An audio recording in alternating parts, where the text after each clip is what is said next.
تذكر يوما كنت تعانق دمعة الفكر تناجي الله في صبر وترجو.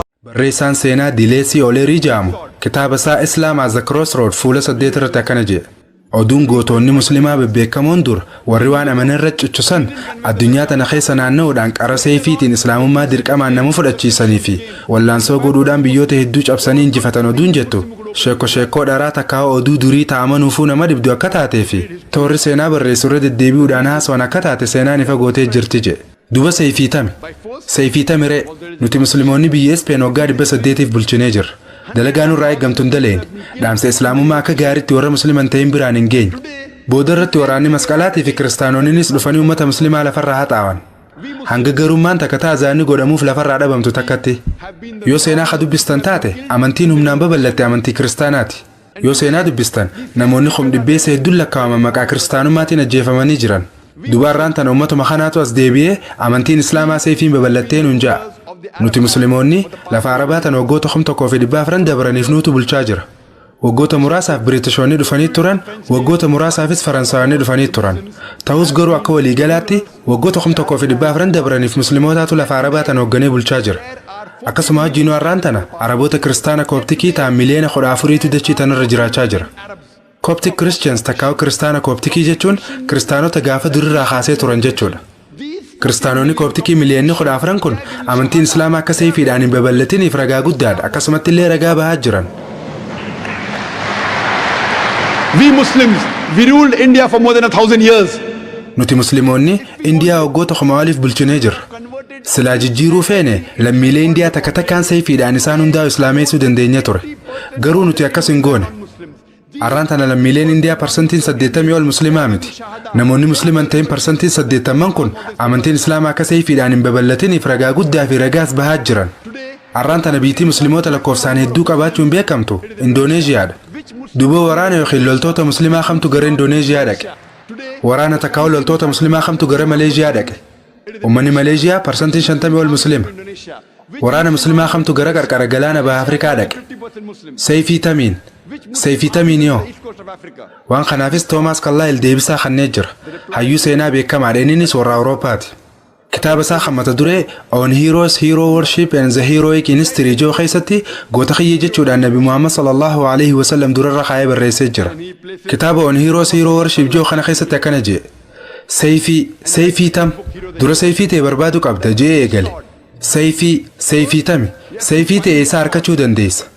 Yaanni haareenii hundi dura sammuu nama takkaa keessatti uumama. Sammuu nama takkaa san keessa kophaasaa jiraata. Yaada nama tokkorraa burqe kana addunyaan guutuun fudhate takkaa'u dura dhaabbatti. Yoo seefii isaa tana qabatee isiidhaan yaada isaa namootaaf tamsaase waa xiqqoo qofa isa fayyaddi. Dura seefii ta'e harkachuu qabda. Eegas wanti hundi hanga danda'ametti ififuu nama hunda bira wal geessi jee. Seefiin inni dubbachaa jiru seefii sammuuta beekumsaati. Seefiitamtu ilma namaa dhibbeessa hedduun lakkaa'amu kana takkaa uummata biliyoonaan lakkaa'amu kana akka islaamummaa fudhatan isaan godhe. Tanaafuu inni waa'ee seefii sammuuta beekumsaa haasawaa jira jechuudha. Haasoo kiyya dura irratti wagguun jalqabu ayata quraanaa kasuuraa An-Nahl lakkoofsa 25 irra jiruuniin eegale. Ud'u ilaa sabiili rabbika bilhikmati walmaw'idati alhasana wajaadilhum billatii hiya ahsan. Karaa rabbii keetiitti uummata yaami. Quraanaa fi gorsa babbareedaadhaan takkaa hadiisaan isaan yaami. Akkasuma dubbuma gaarii itti dubbadhu dubbii irra dansaa taateen isaan hin falmi. Dhugumatti rabbiin kee nama karaa isaarraa jallate ni beeka. Nama qaceelillee rabbiin ni beeka. Seefiin tun seefii sababaa qubsaatii fi loojikaati. Seefii tanaatu qalbii namootaa mo'achuu jira. Tun seefii sibiilaatii miti. Osoo seefii sibiilaatu qabaanne itti fayyadamuu hin dandeenyu. Sababni rabbiin quraana keessatti suuraa Baqraa ayata 256 irratti kana ja'a. لا إكراه في الدين قد تبين الرشد من الغي. أمنتي خيستي والدركسيسون انجرتو. لقمتي خران كتشيلو خراج لنا رأي فقال على تكاوى الدبافة مار. توماس كاللايل ويا سيفي سموتا بيكم ساتر رها سوجر. سيفي يادك أتشيلا تكاو سبباكم ساتر إيه سجر جتشودا.